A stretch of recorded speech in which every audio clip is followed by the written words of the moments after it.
Sahabat LMI, sebelum melanjutkan tayangan ini, subscribe dulu, like, lalu komen, kemudian di-share ke yang lain. Let's go!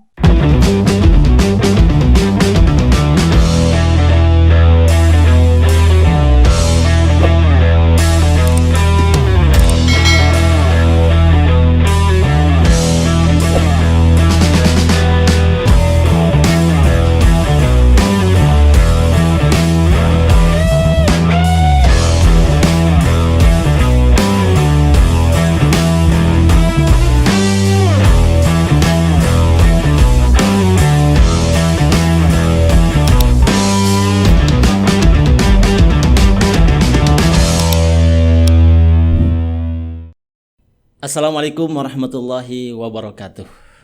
Sahabat-sahabat LMI Channel di mana saja berada, alhamdulillah pada kesempatan kali ini kita bertemu kembali di studio LMI Channel. Salam syiar, sinergi dan silaturahim. Ada Tuan Guru Haji Badrut Tamam Ahda di sini di studio kita, dan insyaallah kita akan berbincang-bincang ringan seputar kiprah beliau di dunia dakwah dan tentu aktivitas-aktivitas lain ya. Kita sapa beliau terlebih dahulu. Assalamualaikum warahmatullahi wabarakatuh. Waalaikumsalam warahmatullahi wabarakatuh. Apa kabar Tuan Guru, sehat ya? Alhamdulillah Tuan Guru sehat. Cerah sekali ini. Masya Allah. Munawwar binurik. Ya, sebelum kita berbincang banyak hal Tuan Guru, pingin dengar sedikit dulu dari Tuan Guru tentang eksistensi media dalam rangka mensyiarkan kebaikan-kebaikan ya untuk banyak orang. Barangkali mengawali dengan LMI Channel terlebih dahulu, Tuan Guru. Silakan. Bismillahirrahmanirrahim. Assalamualaikum warahmatullahi wabarakatuh. Waalaikumsalam. Alhamdulillahirabbil alamin walladzi ja'ala asy-syamsa diya wal qamara nura wa qaddarahu manazila li ta'lamu 'adada sinina wal hisab ma khalaqallahu dzalika illa bil haqq. Asyhadu an la ilaha illallah wa asyhadu anna sayyidana Muhammadan abduhu wa rasuluh la nabiyya wa la rasula ba'dah. Rabbi shrah li sadri wa yassir li amri wahlul 'uqdatam min lisani yafqahu qawli amma ba'du. Pertama-tama tentunya kita patut bersyukur pada Allah Subhanahu wa taala yang telah melimpahkan segala nikmat serta rahmatnya kepada kita semua sehingga kita dapat bersilaturahim pada LMI Channel ini. Dan syukur alhamdulillah saya bisa bertemu dengan kakak senior sekaligus panutan. Masya Allah, Tuan Guru Muhammad Iqbal. Salawat serta salam tidak lupa kita junjungkan kepada Nabi besar kita Nabi Muhammad Sallallahu Alaihi Wasallam. Karena berkat beliaulah kita masih dapat merasakan agungnya agama Islam, dan berkat beliau pula keteladanan yang dapat kita laksanakan di tengah-tengah hiruk pikuk dunia saat ini. Menurut saya eksistensi media saat ini sangat luar biasa pesat, termasuk yang diempu oleh Tuan Guru saat ini LMI Channel, Masya Allah luar biasa. Ini merupakan salah satu yang saya katakan wasailud dakwah. Masya Allah, ya. Perantara dakwah yang sangat luar biasa, bisa dikatakan sederhana namun mencakup luas. Ya.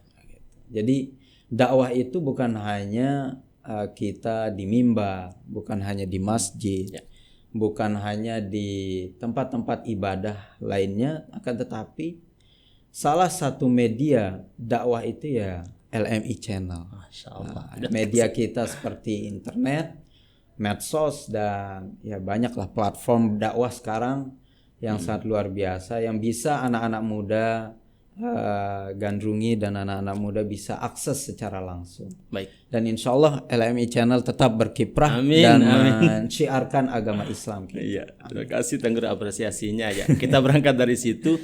Lalu Tuan Guru sendiri masuk di dunia dakwah itu kapan dan bagaimana? Dunia dakwah yang saya geluti, memang saya kan punya Facebook, punya Instagram. Melalui media-media inilah saya sudah mulai sebetulnya. Salah satu yang menjadi prinsip dakwah itu kan menebar kebaikan. Ya. Anak-anak muda saat ini kan sangat luar biasa ya, terbuka dengan internet, dengan media sosial ini, sehingga saya berprinsip kalau kita bermedia sosial itu harus menebarkan kebaikan. Jangan sampai di sana ada hoax, jangan sampai ada kebohongan, jangan sampai ada provokasi. Ya terlebih ya kita jangan sampailah mengumbar sesuatu yang senonoh atau tidak baik di dalam kehidupan kita. Nah, itu menjadi prinsip bagaimana kita bermedia sosial. Oke. Berarti udah aktif di media sosial itu sejak kapan? Sejak ke mondok sudah. Udah mondok ya. Sejak kita tahu mondok. sahabat-sahabat LMI, Tuan Guru Badrut Tamam Ahda ini adalah alumni Pondok Pesantren Darun Najah Jakarta. Kemudian beliau melanjutkan studi di Mesir. Ya, jurusan apa Tuan Guru waktu itu? Ilmu tafsir. Ilmu tafsir, masya Allah ya. Jadi sejak di sekolah di pondok memang sudah mengawali. Memang dari pondok kita sudah mulai belajar dakwah lah. Oke, sampai hari ini apa yang Tuan Guru lihat ini perkembangan dakwah itu di segi apanya sejak waktu mondok kemudian S1 sampai dengan hari ini? Tentu kita melihat pencapaian ya juru dakwah atau ustaz-ustaz atau para ulama kita sekarang tidak tabu dengan media. Jika di masa-masa 2010 ke belakang itu mungkin media itu masih sangat tabu dan masih segelintir orang yang bisa masuk di media. Akan tetapi saat ini dengan adanya internet, dengan adanya media sosial itu sangat bermanfaat sekali. Bahkan ustaz-ustaz atau ulama belahan dunia manapun bisa kita dengarkan sekarang petuah dan dakwahnya. Ya, tapi tentu perkembangan yang sedemikian pesat tidak menutup adanya kemungkinan hal-hal negatif ya dari perkembangan itu. Iya. Bagaimana meminimalisir bahwa di situ ada manfaat, ada juga mudarat. Nah, bagaimana meminimalisir mudarat itu? Nah, mungkin bagi pendengar atau audiens ini kita harus pertama melihat siapa. Nah, siapa ini kan sudah harus betul-betul siapa yang berdakwah, siapa yang menyampaikan, tentu kita harus tahu. Banyak sekarang ustaz-ustaz, ulama-ulama di Indonesia pun sudah mulai berkiprah di media ya, seperti Ustaz Abdul Somad, Ustaz Hadi Hidayat, Ustaz Dasat Latif. Nah, tentu kita melihat dari dakwahnya. Nah, kemudian lanjut kepada isi. Jika isinya itu bermanfaat, ya kita ambil. Jangan sampai isinya itu banyak cacian, banyak kontroversial, atau banyak yang mencela satu sama lain. Nah, itu tentu kita harus jangan sampai kita ambil menjadi pendirian kita. Karena memang media ini sangat terbuka dan sangat cepat diakses. Sekarang setiap HP udah bisa kebuka langsung. Nah, bahkan notifikasinya pun langsung masuk gitu. Nah, dalam hal ini kita harus memilah-milih siapa dan apa yang menjadi topik pembicaraan dari dakwah tersebut. Ya, kalau ya mungkin ini berbicara kemarin-kemarin ya. Iya. Tuan Guru juga kan selain dunia dakwah juga pernah juga sempat terjun ke dunia politik ya. Nah, jadi maksud saya kenapa Tuan Guru sampai tertarik di dunia itu ya? Betul. Pengen juga kita tahu ya. Jadi memang betul tahun 2020 ya, 2019-2020 lah. Yang menjadi motivasi saat itu karena itu dakwah itu memang bukan suatu yang sempit, tetapi dakwah itu saya rasakan bagaimana bisa bermanfaat lebih banyak. Dan dakwah itu bukan hanya bil lisan, tetapi dakwah itu dengan bil hal. Saya harapkan dengan masuknya saya dan ikut di kontes pilkada kemarin atau perpolitikan Kota Mataram, saya ingin bagaimana mengajak anak-anak muda itu dapat bermanfaat dan dengan hadirnya saya itu bisa melihat bagaimana kita harus berjuang ya la kalimatillah dan juga dengan dakwah dan aktivitas kita itu satu nafas. Ya. Jadi itu jawabannya. Jadi dakwah itu luas ya. Ya, Jadi luas. Banyak spektrum lah ya yang Spektrum, luas. Oke, Tuan Guru kan pernah di Darun Najah, ya, kemudian pernah di Mesir. Apa yang sangat berpengaruh di dua tempat itu? Ketika Tuan Guru kembali ke tanah air, ya, kemudian berkiprah di dunia dakwah hari ini, Ya. kita pengen tahu. Tentu sangat berpengaruh ya kehidupan pesantren terutama, di mana pesantren itu identik dengan mengajarkan kita ilmu agama yang pertama. Kemudian dengan ilmu agama ini dapat kita mengaplikasikan kehidupan kita sehari-hari. Kemudian di dalam pondok tersebut juga kita diajarkan bagaimana tata krama atau akhlakul karimah. Sebagaimana Rasulullah SAW menyampaikan, innama bu'itsu liutammima makarimal akhlak. Bahkan diutusnya Rasulullah SAW itu hal pertama yang diajarkan itu tentang akhlak. Sehingga dengan mondok itu ya kita dapatlah akhlak, adab, pribadi para guru-guru kita, para ulama, terutama para kiai. Sehingga disitulah terbentuk jati diri kita sebagaimana kita anak muda saat ini ya harus berperilaku sebagaimana mestinya. Kemudian, nah kalau di Mesir ini sudah mulai tahap kehidupan nyata. Bagaimana seorang mahasiswa Indonesia jauh dari keluarga dan tentu jauh dari negeri kita sendiri itu dituntut kembali. Bagaimana ilmu kita, bagaimana akhlak ya di wadah yang lebih besar. Mesir ini kan kita kenal peradabannya 5.000 tahun yang lalu. Ya bagaimana Firaun, bagaimana Nabi Musa. Ya alhamdulillah karakternya nggak jauh beda lah. Yang baik-baik, yang buruk-buruk gitu kan. Nah, tetapi di sanalah kita dapat mengaplikasikan nilai-nilai keislaman, nilai-nilai pondok tadi. Ya tentunya dengan himmah yang tinggi, dengan semangat yang tinggi untuk menimba ilmu. Tentunya Mesir ini kan sudah dikenal dengan kiblatul ilmi. Ya kalau Mekah itu kiblatul ibadah, kalau Mesir ini kiblatul ilmi, tempat kita menuntut ilmu, dan para ulama juga luar biasa.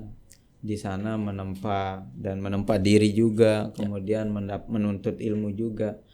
Dan kehidupan pondok dengan Mesir ini ya itu dapat satu sama lain mendukung. Ya. Kalau saya tanya Tuan Guru, kalau saya sebut Darun Najah, Pondok Pesantren Darun Najah Jakarta, dua kata. Majulah ke muka. Darun Najah, majulah ke muka. Masya Allah. Jadi kita dituntut untuk maju, insya Allah. Dengan kita membuktikan lah bagaimana anak pondok itu bisa berkiprah di luar kehidupan kita yang bagaimana sebenarnya, dan hiruk pikuk dunia ini kan sudah mulai terasa. Kalau tadi Darun Najah 2 kata, sekarang Azhar 2 kata. Yahyal Azhar. Masya Allah. Al Azhar akan tetap bangkit, Al Azhar tetap hidup di tengah-tengah masyarakat kita. Baik, Tuan Guru, berikutnya siapa yang banyak berpengaruh dalam proses pematangan diri Tuan Guru ini di jalur dakwah? Yang pertama tentunya kita tidak terlepas dengan orang tua. Bagaimana orang tua itu memberikan contoh di dalam rumah tangga. Bagaimana orang tua itu memberikan keteladanan bagi anak-anaknya. Tentu itu yang sangat berarti, yang sangat bermanfaat di dalam kehidupan kita. Kemudian yang kedua, para guru-guru kita, tentunya guru di pondok, guru-guru Al-Azhar, Masya Allah. Allah yarhamhum. Insya Allah semoga dengan beliau, wasilah-wasilah para tuan guru, para ulama, para guru-guru kita di pondok maupun dimanapun berada, ini yang menjadikan kehidupan kita ini tentu sangat berarti. Ya, tidak terlepas dengan ilmu dan akhlaknya. Baik. Kan Tuan Guru saya lihat di medsos aktif juga ya, sangat aktif ya. Bahkan tidak hanya kehidupan Betul. akademik atau dakwah keluarga juga banyak terekspos di medsos. Barangkali kita lihat di Masya Allah, tayangan. Kita lihat Tuan Guru di sini apa nih, Facebook Tuan Guru. Nah, ini dia. Nah, kita coba pingin tahu Tuan Guru. Nah, ini ada bersama Taib ini. Nah, kita pingin dengar Tuan Guru sedikit kesan bersama beliau. Alhamdulillah, saya mengingat beliau orang yang luar biasa bagi saya karena memang waktu mondok waktu itu belum saya bisa bahasa Arab dan beliau juga belum seterkenal saat ini. Beliau mampirlah ke pondok. Ini Syekh Ali Jabir. Syekh Ali Jabir. Nah, jadi beliau ini mampir ke pondok, langsung lawan saya bahasa Arab. Waktu itu bahasa Arab kita masih seadanya, pemula lah ya. Tetapi beliau dengan kerendahan hati beliau memang ya inginlah mendengar bagaimana anak santri itu berbahasa Arab. Dari situ ternyata saya terpacu untuk belajar bahasa Arab. Kemudian di foto yang tadi itu mungkin bisa jadi pertemuan terakhir bersama beliau. Teringat kurang lebih 50 hari sebelum beliau wafat. Nah, ini kan beliau ke Lombok untuk dalam rangka mendoakan kita dalam kontestasi pilkada agar mendapatkan ya hasil yang terbaik, mendapatkan nasib atau takdir yang baik. Nah, sehingga beliau datang. Karena memang beliau ada keluarga di Lombok, di Mataram khususnya, dan juga bersahabat dengan ayahanda Tuan Guru Haji Ahyar Abduh, sehingga beliau sempatkan untuk mampir, menyempatkan datang, ya untuk mendoakan. Ya, beliau memang orang yang luar biasa, orang yang santun dalam berdakwah, orang yang sangat bermanfaat ketika di Indonesia, terutama bagi anak-anak kita Indonesia ya di program Hafiz Indonesia. Nah, beliau sangat dikenal dengan terus membumikan Al-Quran. Baik. Berikutnya ya di sini foto-foto banyak sekali memang eksis juga ya Tuan Guru Tuan Guru Badrut Tahmam Ahda ini ya. Yang kedua kita pingin ini. Beliau bersama Ustadz Abdus Somad. Ini ketika beliau datang sebagai pendakwah di acara Muslim United. Memberikan motivasi di kegiatan Muslim United. Ya sehingga saya ya karena kita mungkin alumni Al-Azhar dan juga saya memberanikan diri untuk bersalaman dan ya sedikit berbincang sama beliau dan alhamdulillah beliau sangat welcome. Ustaz Abdus Somad. Apa kesan beliau? Kesan Tuan Guru kepada beliau? Beliau sangat tawadu ya, luar biasa. Seterkenal beliau tetapi beliau tetap dengan jati diri beliau, ketawaduannya beliau padahal ilmunya sudah sangat luar biasa. Kita dengarkan dakwah-dakwah beliau. Mencakup seluruhnya sudah. Baik, kita berikutnya. Ini memang mungkin di atas yang kayak Mahrus Amin barangkali di sini. Nah, ini. Masya Allah. Baik, ini juga perlu sedikit Kiai Haji Mahrus Amin, pimpinan Pondok Pesantren Darun Najah Jakarta, alma mater beliau. Ya. Alma mater kita. Gitu. Kita ingin tahu Tuan Guru berapa kalimat lah tentang beliau. Beliau seorang kiai yang sangat besar namanya. Bahkan beliau bercita-cita ingin menghidupkan pondok pesantren itu melebihi umurnya. Dan beliau ingin mendirikan pondok pesantren di seluruh Indonesia. Nah, Kiai Haji Mahrus Amin ini saya kenal. Beliau sangat mengayomi para santri dan beliau sangat memberikan keteladanan bagi santri-santrinya. Tidak pernah saya mendengar kata-kata kasar dari seorang Kiai Haji Mahrus Amin selama mengasuh pondok pesantren Darun Najah. Semoga beliau di bulan Februari ini beliau berumur 81 tahun. Masya Allah ya. Semoga beliau diberikan umur panjang dan segala cita-citanya, segala kiprah dakwahnya diberikan keleluasaan oleh Allah Subhanahu wa taala.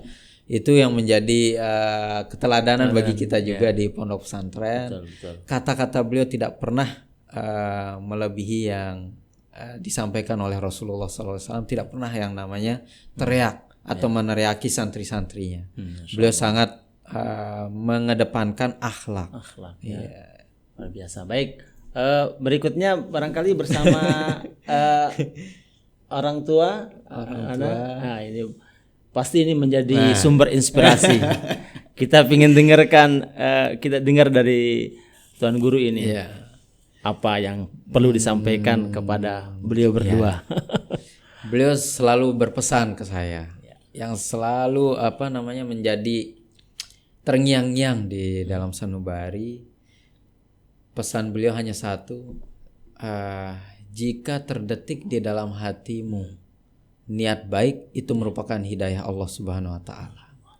Segera laksanakan. Nah, itu saja pesan beliau. Dan juga dengan kepemimpinan beliau berkiprah di Kota Mataram sudah lama. Dan juga keteladanan bagi kita juga sudah kita banyak mendapatkan, terkhusus bagi anak-anaknya. Beliau adalah orang yang sabar, beliau adalah orang yang berprinsip. Sekali mengatakan meniatkan A, ya sudah A. Nah, itu yang saya pelajari dari beliau, sehingga ya nama besarnya tidak terlepas dari prinsip-prinsip yang beliau jalankan. Alhamdulillah.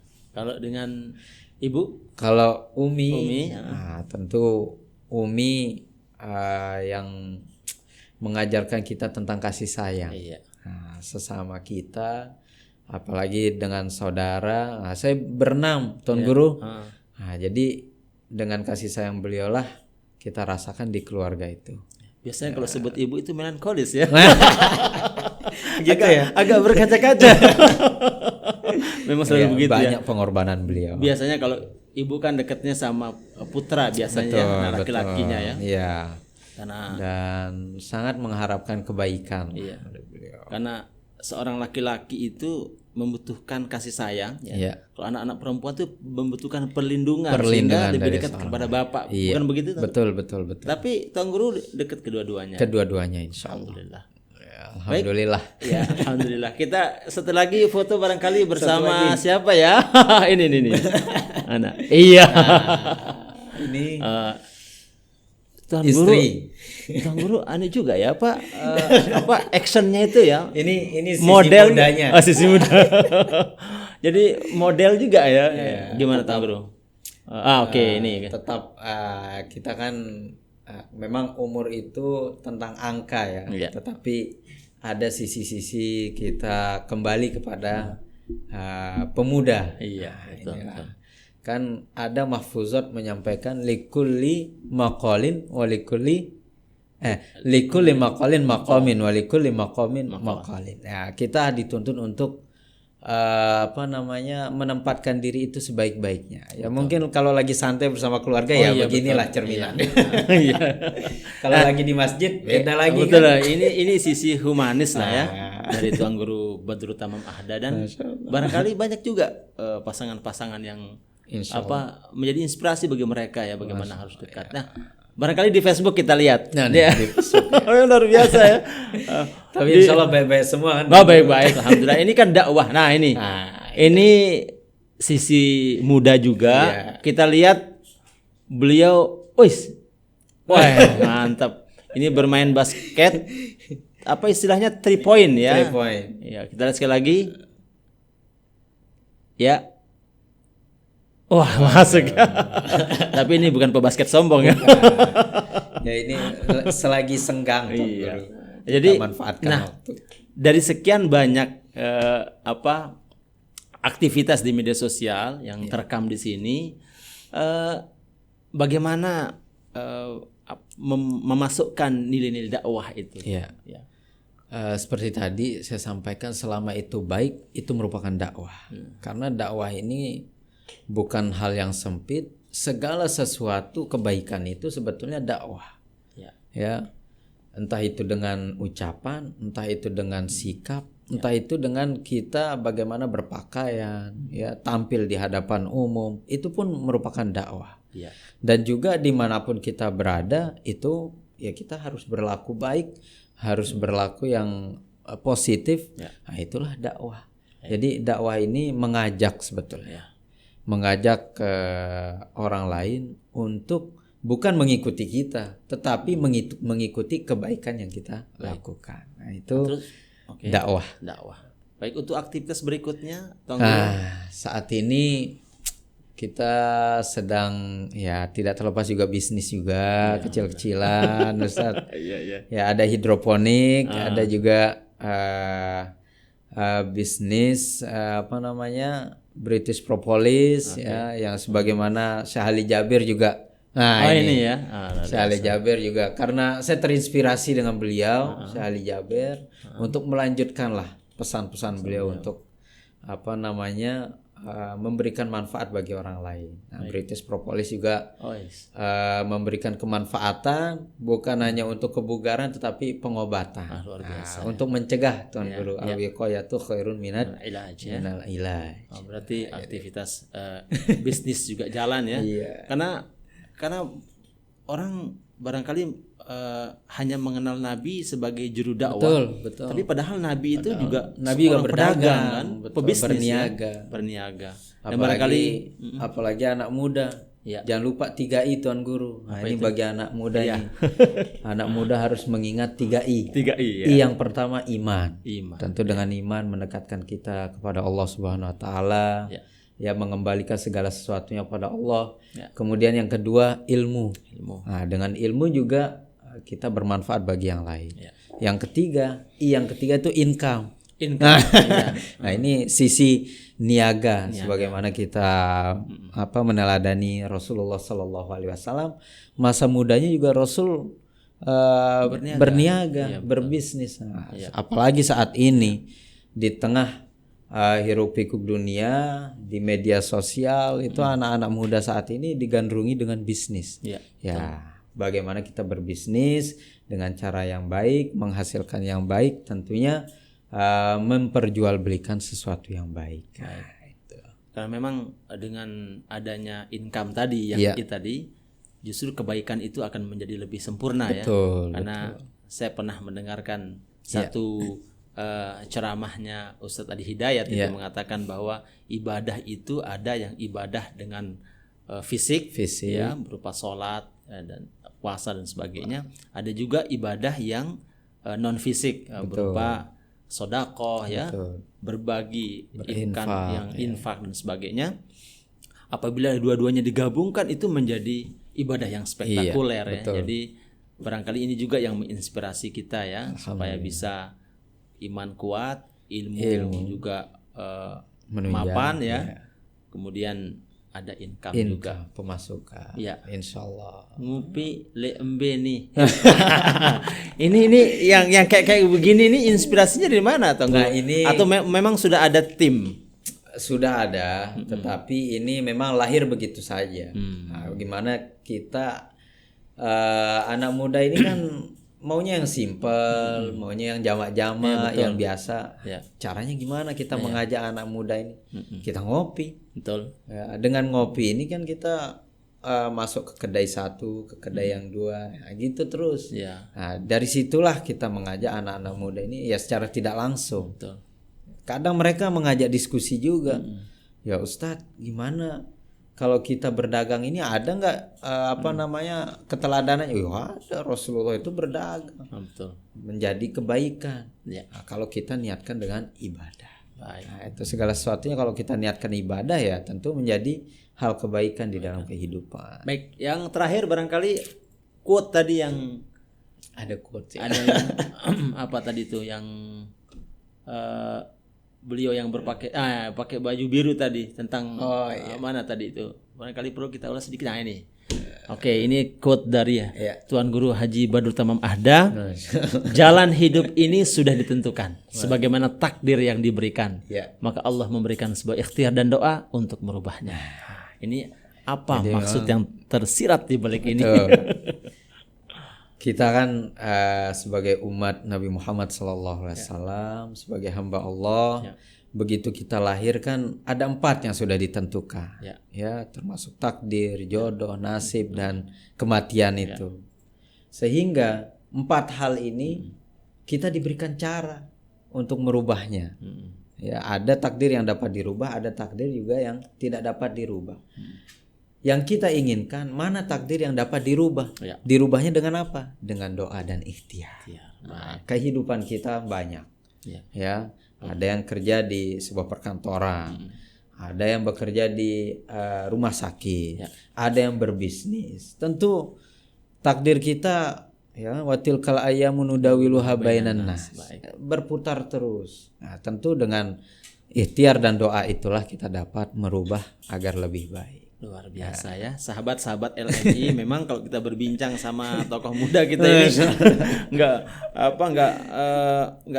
nggak bosan kita ya, butuh waktu yang panjang. Tapi memang produser sudah memberikan kode untuk kita berakhir dengan podcast ini ya.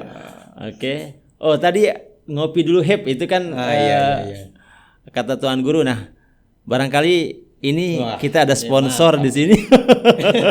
Ini kopi selawat ya. Barangkali Tuan Guru bisa menyampaikan kepada sahabat-sahabat LMI, menyampaikan kita ngopi dulu Heb tadi. Tuan Guru. Ngopi dulu Heb. Aroma khas kopi Lombok. Iya, dengan kopi selawat. Iya, terima kasih. Luar biasa ya. Mudah-mudahan insyaallah perbincangan kita dengan Tuan Guru Haji Badrut Tamam Ahda ini bisa menginspirasi kaum muda, kaum milenial kalau bahasa sekarang itu, untuk dapat berkiprah di dunianya masing-masing. Dakwah itu luas, silahkan sebarkan kebaikan dengan media apapun yang kalian bisa. Mudah-mudahan itu bisa menambah khazanah ya, keislaman kita, bisnis kita, kemudian semua spektrum dakwah ya. Saya kira demikian. Mudah-mudahan Tuan Guru sehat selalu. Amin. Dan diberikan kemudahan di dalam segala urusan. Amin. Sekali lagi terima kasih. Mudah-mudahan kita nanti bisa bertemu dengan beliau di kesempatan yang lain. Terima kasih. Salam syiar sinergi silaturahim bersama LMI Channel. Wassalamualaikum warahmatullahi wabarakatuh.